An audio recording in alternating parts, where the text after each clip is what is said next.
Meus amados irmãos, minhas amadas irmãs, estamos aqui reunidos no Palavra Encarnada do Osmar Andrade. Muita alegria estar hoje aqui com vocês. Antes de começarmos nossa meditação do Evangelho à luz do carisma, vamos invocar a presença do Espírito Santo.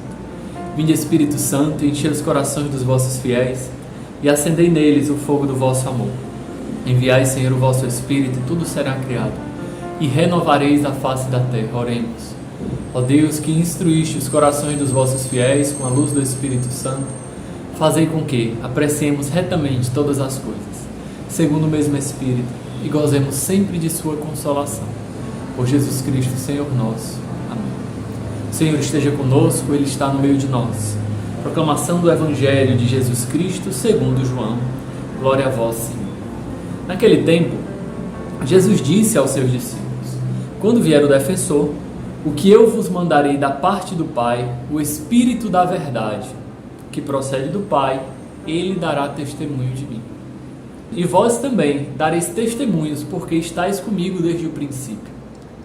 Eu vos disse estas coisas, para que a vossa fé não seja abalada. Expulsar-vos-ão das sinagogas, e virá a hora em que aquele que vos matar julgará estar prestando culto a Deus. Agirão assim porque não conhecem o Pai, nem a mim. Eu vos digo isso para que vos lembreis do que eu disse quando chegar a hora. Palavra da salvação. Glória a vós, Senhor. Meus irmãos, minhas irmãs, Jesus já anuncia aqui, João capítulo 15, discurso sacerdotal de Jesus, é a última parte do Evangelho de João antes da crucifixão, uma parte bem longa até. Parece que João guardou no coração aquelas palavras para poder transmitir à sua comunidade. Uma boa parte do Evangelho de João é o seu discurso sacerdotal. É como se fosse o testamento de Jesus. As últimas palavras que Jesus falaria antes de ser entregue à morte.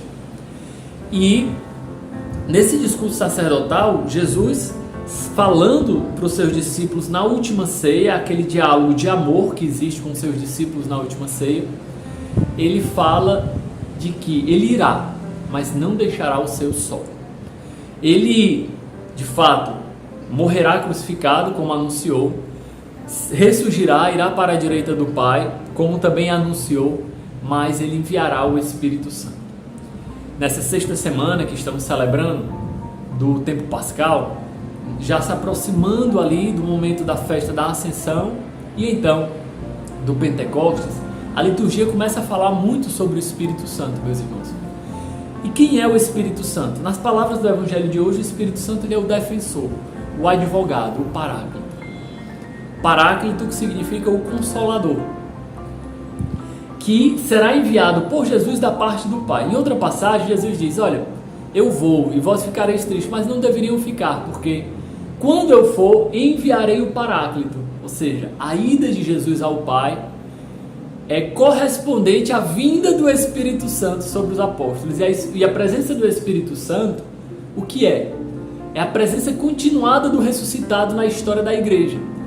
Tanto que, quando nós lemos o Atos dos Apóstolos, com a manifestação de Pentecostes, nós vamos ver que as mesmas obras que Jesus realizou em vida, na sua vida carnal, encarnada, continuam a agir na igreja dos apóstolos, na comunidade apostólica, após o envio do Paráclito, porque o Paráclito é a presença continuada do ressuscitado.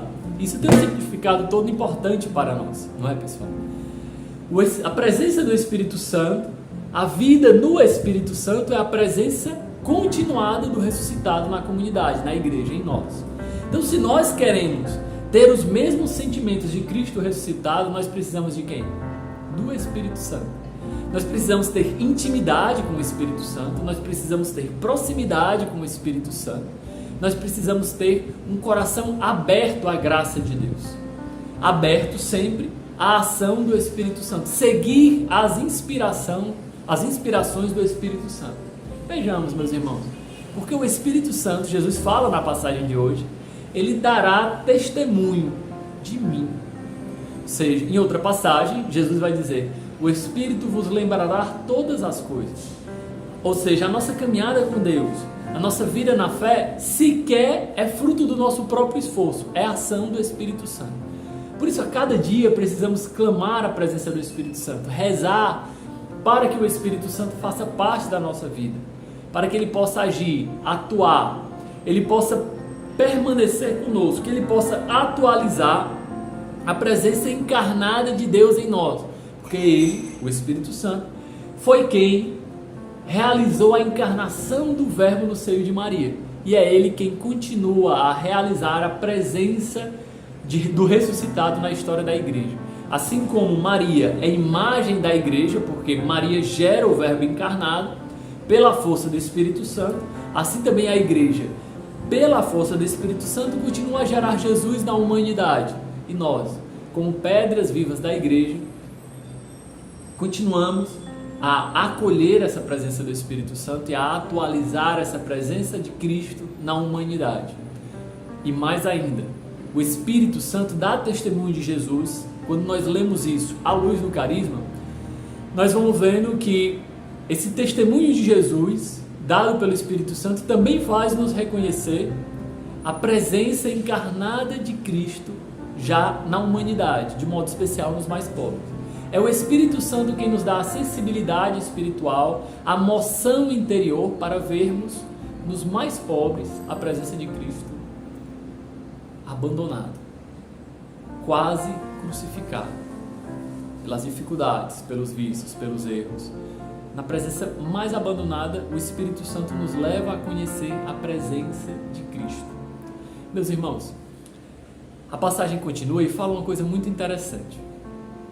É o Espírito Santo que está com Cristo desde o começo, ou seja, toda a ação de Cristo foi realizada no Espírito Santo. Então, a humanidade de Cristo também era superabundada por essa presença do Espírito Santo. É esse mesmo Espírito Santo que fortalecerá a fé dos apóstolos, para que, quando eles forem perseguidos, eles não desanimem. Do mesmo modo, é esse Espírito Santo que, derramado em nossos corações, nos confere a constância, nos confere a força nas tribulações. Claro, espero que nós não sejamos perseguidos pela fé.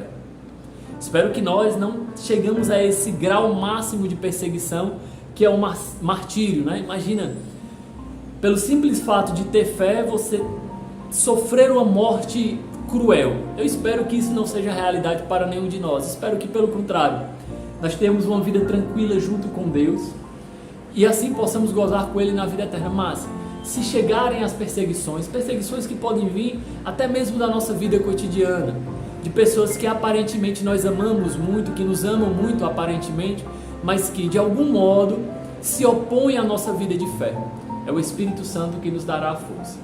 O Espírito Santo, a tradição da igreja chama de a força dos mártires. É Ele quem conferiu aos mártires a força necessária, meus irmãos, minhas irmãs, para irem até o final e não negarem a sua fé. O Senhor fala uma coisa que era um anúncio muito claro, o evangelista João já vivia isso, né, quando ele escreveu essas palavras de Jesus, mas que é atual até hoje. Quem vos matar, quem vos perseguir, julgará estar prestando culto a Deus. De fato, aqueles apóstolos foram perseguidos pelos próprios judeus, pelos próprios fariseus e saduceus, de modo especial os saduceus naquela época, né, no século I, e eles julgavam estar zelando pelas tradições deixadas por Deus. Os romanos, por uma religião pagã, perseguiam os cristãos para defender a sua fé pagã, porque os cristãos, com a pregação de um único Deus, se opunham a essa fé, e obviamente a força do imperador ficava enfraquecida, porque se existia só um Deus, e esse Deus era onipotente, o imperador não era onipotente. Então eles faziam isso em zelo e defesa pela sua fé cívica, ou seja, pela aquela preservação do status quo daquela sociedade romana. Ainda hoje, meus irmãos, minhas irmãs, o cristianismo é a religião mais perseguida no mundo. Muitos mártires morrem diariamente por defenderem a sua fé. Não só no Oriente, como nós bem sabemos, mas até mesmo no Ocidente. No México, ainda hoje, muitos padres morrem defendendo a sua fé, em vários regimes que se opõem ao governo de Deus. Vejam, quem vos matar julgará estar prestando culto a Deus, mas é o Espírito Santo quem dá força aos mártires. O martírio não é fruto de uma ascese, ou seja, de um esforço meramente humano. O martírio não é fruto somente de uma humanidade forte que consegue combater pela fé, não. O martírio é uma graça de Deus, conferida pelo Espírito Santo. Então, vejamos que o Espírito Santo pode nos conferir essa força da perseverança final. Vamos rezar uma Ave Maria, pedindo que pela intercessão da Santíssima Virgem Maria, venha ao nosso encontro o Espírito Santo. Ave Maria, cheia de graça, o Senhor é convosco. Bendita sois vós entre as mulheres, e bendito o fruto do vosso ventre, Jesus. Santa Maria, Mãe de Deus, rogai por nós, pecadores, agora e na hora de nossa morte. Amém. Em nome do Pai, do Filho e do Espírito Santo. Amém. Um grande abraço, meus irmãos, minhas irmãs.